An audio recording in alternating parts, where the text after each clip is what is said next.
बार बार मेहनत कर करके बार बार प्रयास करके थक गए और अब गिव अप करने वाले हो तो एक बार इस कहानी को सुन लो, उसके बाद सोचना क्या करना है। एक समय की बात है। एक राज्य में एक प्रतापी राजा राज करता था। एक दिन उसके दरबार में एक विदेशी आगंतुक आया और उसने राजा को एक सुंदर पत्थर उपहार में दिया। राजा वह पत्थर देख बहुत प्रसन्न हुआ। उसने उस पत्थर से भगवान विष्णु की प्रतिमा का निर्माण कर उसे राज्य के मंदिर में स्थापित करने का निर्णय लिया और प्रतिमा निर्माण का कार्य राज्य के महामंत्री को सौंप दिया। महामंत्री गांव के सर्वश्रेष्ठ मूर्तिकार के पास गया और उसे वह पत्थर देते हुए बोला, महाराज, मंदिर में भगवान विष्णु की प्रतिमा स्थापित करना चाहते हैं। 7 दिवस के भीतर इस पत्थर से भगवान विष्णु की प्रतिमा तैयार कर राजमहल पहुंचा देना। इसके लिए तुम्हें 50 स्वर्ण मुद्राएं दी जाएंगी।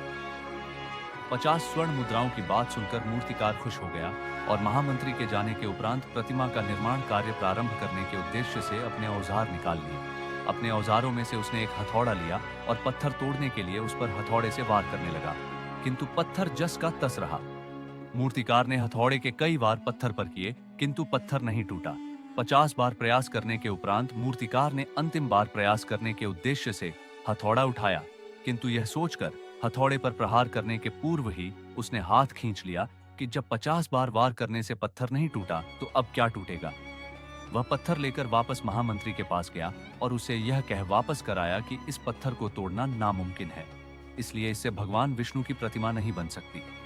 महामंत्री को राजा का आदेश हर स्थिति में पूर्ण करना था, इसलिए उसने भगवान विष्णु की प्रतिमा निर्मित करने का कार्य गांव के एक साधारण से मूर्तिकार को सौंप दिया। पत्थर लेकर मूर्तिकार ने महामंत्री के सामने ही उस पर हथौड़े से प्रहार किया और वह पत्थर एक बार में ही टूट गया। पत्थर टूटने के बाद मूर्तिकार प्रतिमा बनाने में जुट गया। इधर महामंत्री सोचने लगा कि काश पहले मूर्तिकार ने एक अंतिम प्रयास और किया होता तो सफल हो गया होता और 50 स्वर्ण मुद्राओं का हकदार बनता। सीख मित्रों, हम भी अपने जीवन में ऐसी परिस्थितियों से दो चार होते रहते हैं। कई बार किसी कार्य को करने के पूर्व या किसी समस्या के सामने आने पर उसका निराकरण करने के पूर्व ही हमारा आत्मविश्वास डगमगा जाता है और हम प्रयास किए बिना ही हार मान लेते हैं। कई बार हम एक दो प्रयास में असफलता मिलने पर आगे प्रयास करना छोड़ देते हैं, जबकि हो सकता है कि कुछ प्रयास और करने पर कार्य पूर्ण हो जाता या समस्या का समाधान हो जाता।